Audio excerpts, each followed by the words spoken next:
we'll just check those three for now. Thank you. Yes, the issue of AGOA did come up, and it's going to be further discussed, as I said, in the engagements that we're going to have.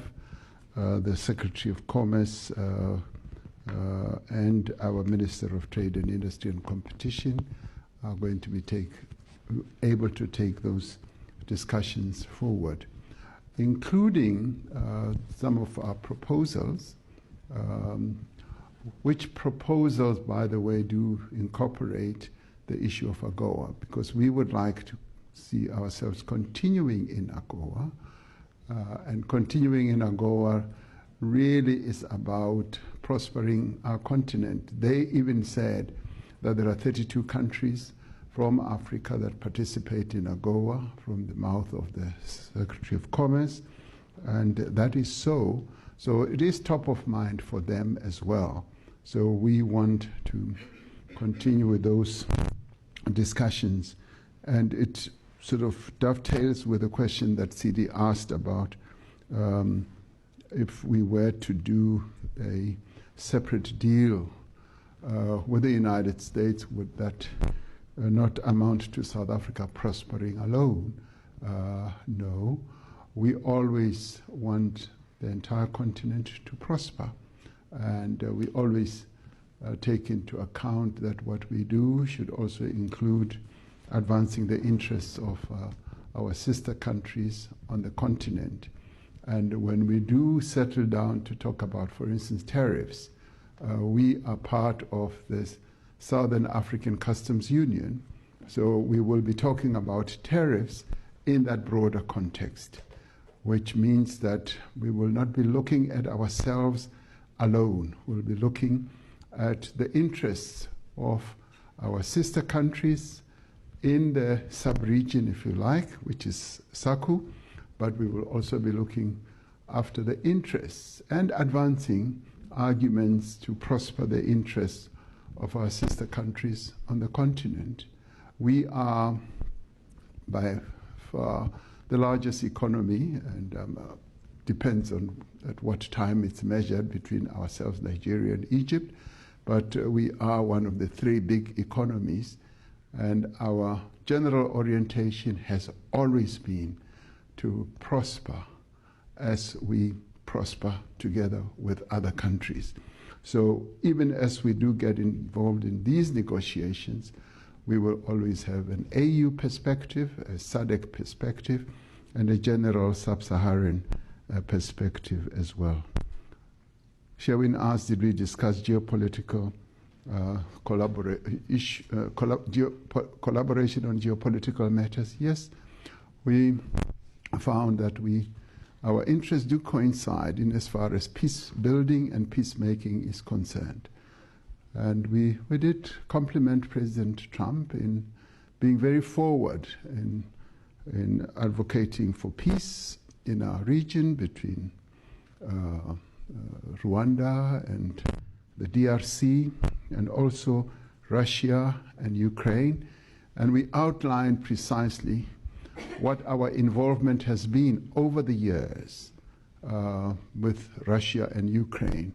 And we did share that we're one of the very few countries in the world that speaks to both. We were condemned at an early stage, but I think much later people realized that the role that we play is a constructive role, because we have been able to deal with intricate issues that involve the two countries, about the children and prisoners of war, and he appreciated that, and he recognized the role that we play. And even as President Zelensky came to South Africa, he says he wanted to know where Zelensky was, and he had that, oh, he's in South Africa. And before then I had called, I had a telephone conversation with him. Then he said, oh, I now remember he's in South Africa visiting President Ramaphosa. So the role that we play in peace-building missions and processes around the world is recognized and is known, and it was also confirmed today.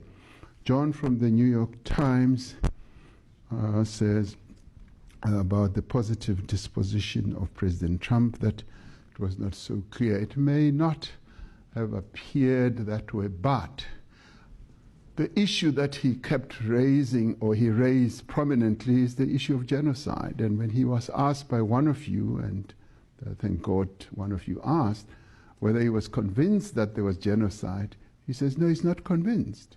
Much as he flighted the video and all those press clippings.